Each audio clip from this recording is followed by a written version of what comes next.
आता वळूयात बारामतीकडे। बारामती तालुक्यातल्या नीरा डावा कालवा फुटल्याने हजारो लिटर पाणी रस्त्यावरती आले। त्यामुळे संत तुकाराम महाराज पालखी मार्गावर रस्ता वाहतुकीसाठी बंद झालाय। बारामती तालुक्यातल्या पिंपळी या ठिकाणी नीरा डावा कालवा फुटलाय आणि शेतकऱ्यांच्या शेतात घरामध्ये पाणी शिरलंय। त्यामुळे प्रचंड नुकसान झालंय। काटेवाडी भवानी नगर हा रस्ता तुर्तास तरी बंदच करण्यात आलाय। ही काही दृश्य आहेत ती प्रचंड बोलकी आहेत। नीरा डावा कालवाच फुटलाय आणि त्यामुळे मोठ्या प्रमाणात नुकसान सर्वसामान्य नागरिकांचं झालेलं आहे। कालवा फुटल्यानंतर स्थानिकांच्या घरातही पाणी शिरलंय आणि रस्ताही पूर्णपणे बंद झालेला आहे। रस्त्यावरनं हे पाणी वाहतंय, त्यामुळे रस्ता कुठे आहे आणि कालवा नेमका कुठे फुटलाय हेही कळणार नाही अशी स्थिती आहे। दरम्यान बारामतीमधील परिस्थितीचा आढावा घेतलाय आमचे प्रतिनिधी देवा राखुंडे यांनी। बाहेरचा हा जो जगद्गुरू श्री संत तुकाराम महाराज पालखी महामार्गाचा बायपास आहे त्या ठिकाणची परिस्थिती मी तुम्हाला दाखवतो। हाच तो मार्ग आहे जे हे VIP T corner snack centre आहे। याच समोरच्या बाजूला जो मार्ग जातोय तुकाराम महाराज पालखी महामार्ग, त्याच मार्गाच्या पुढे नीरा डावा कॅनॉल फुटला गेलेला आहे आणि पाण्याचा जो विसर्ग बघतोय आपण तो विसर्ग आता सध्याला देखील सुरू आहे। खरं तर या घटनेला जवळपास आता 15 ते 16 तास ओलांडून गेलेले आहेत। काल जवळपास 4 वाजताची घटना आहे।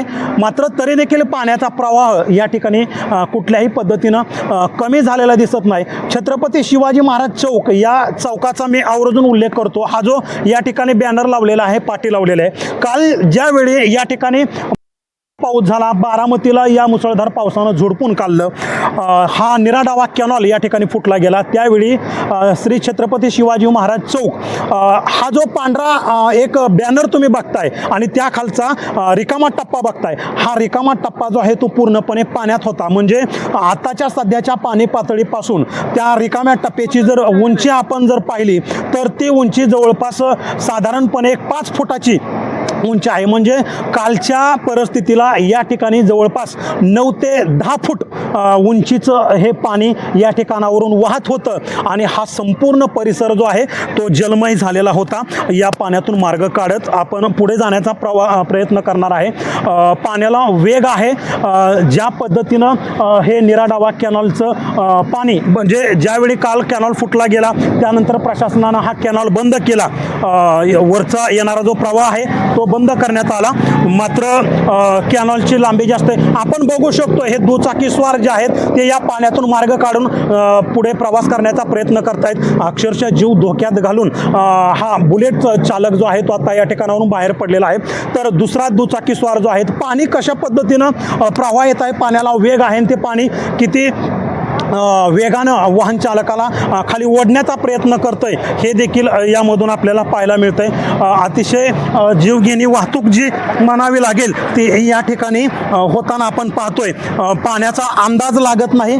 फार मोठे खड्डे जे आहेत ते या ठिकाणी पाण्यामध्ये आहेत। या ठिकाणी काही दुचाकी स्वार आहेत जे या ठिकाणावरून प्रवास करण्याचा प्रयत्न जे आहेत ते करतायत। त्यांच्यापर्यंत पोहोचण्याचा आपण प्रयत्न करू निश्चित मनानं।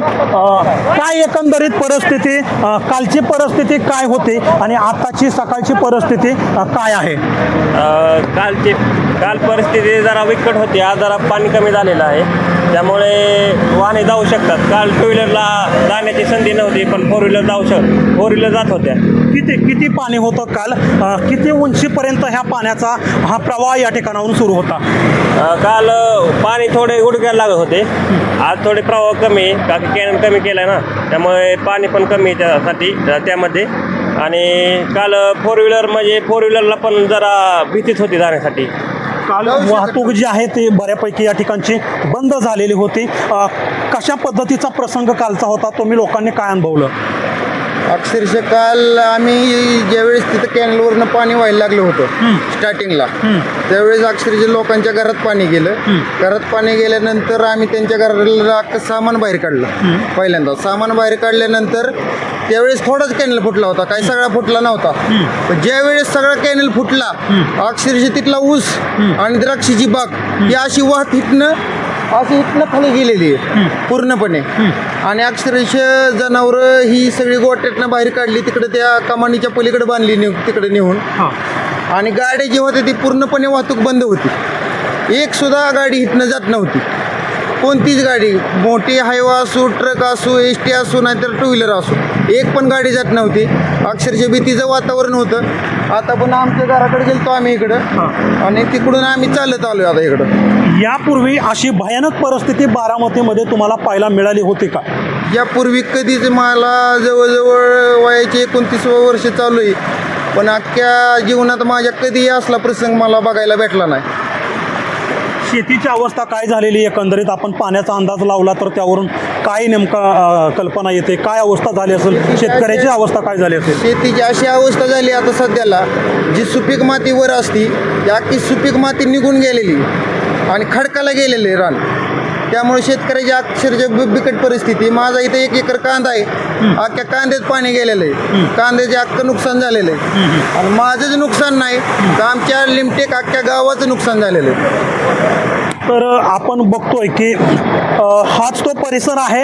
आता देखील या ठिकाणी मोठ्या प्रमाणात हे पाणी जे आहे ते मोठ्या वेगाने हे पाणी वाहत आहे.